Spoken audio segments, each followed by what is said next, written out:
नालंदा जिले के निर्माणाधीन टूरिस्ट वे परियोजना के कारण कई गरीब परिवारों का घर टूटने के कगार पर आ गया है, जिसके कारण पीड़ित परिवारों ने सरकार और प्रशासन से गुहार लगाई है।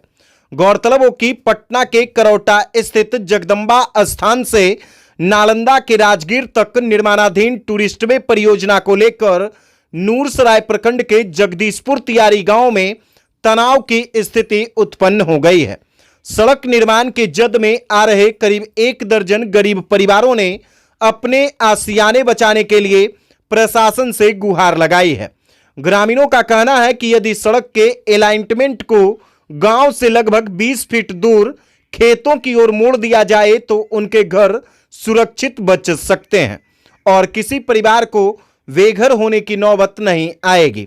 प्रभावित परिवारों में डब्लू जमादार, पूना जमादार, नागेंद्र जमादार, रामप्रीत जमादार, राजनीति पासवान, रामानंद पासवान और नागेंद्र पासवान समेत अन्य ग्रामीण शामिल हैं। ग्रामीणों का आरोप है कि पहले सड़क की पैमाइश गांव के बाहर से की गई थी, लेकिन बाद में अचानक अलाइनमेंट बदलकर सड़क को उनके घरों के बीच से निकाला जा रहा है। इससे लोगों में भय और आक्रोश दोनों देखा जा रहा है। ग्रामीणों ने बताया कि वे भूमिहीन और आर्थिक रूप से कमजोर लोग हैं। सरकार द्वारा इंदिरा आवास योजना के तहत मिले मकान ही उनके परिवार का एकमात्र सहारा है। उनका कहना है कि यदि ये घर टूट गए तो उनके सामने रहने की गंभीर समस्या खड़ी हो जाएगी। ग्रामीणों ने प्रशासन से मानवीय दृष्टिकोण अपनाते हुए सड़क को खेतों की ओर निकालने की मांग की है, ताकि विकास कार्य भी बाधित न हो और गरीबों का बसेरा भी सुरक्षित रह सके। इधर प्रशासन ने ग्रामीणों के आरोपों को निराधार बताया है। नूरसराय के अंचलाधिकारी दीपक कुमार ने स्पष्ट कहा है कि सड़क के अलाइनमेंट में किसी प्रकार का बदलाव नहीं किया गया है।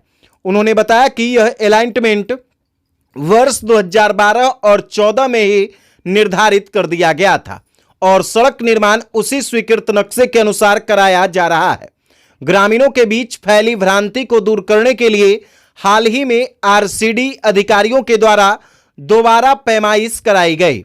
अंचलाधिकारी ने बताया कि प्रभावित रैयती जमीन धारकों को मुआवजा देने की प्रक्रिया जारी है तथा कई लोगों को मुआवजा भी भुगतान किया जा चुका है। उन्होंने कहा कि सड़क निर्माण का अधिकांश कार्य पूरा हो चुका है और केवल बीच का यही हिस्सा बचा हुआ है। ऐसे में अब अलाइनमेंट बदलना संभव नहीं है। प्रशासन के सख्त रुख के बीच प्रभावित परिवारों में मायूसी का माहौल है। अपने घर टूटने की आशंका से ग्रामीण भविष्य को लेकर चिंतित नजर आ रहे हैं। गांव में विकास और विस्थापन के बीच संघर्ष की यह स्थिति अब चर्चा का विषय बन गई है।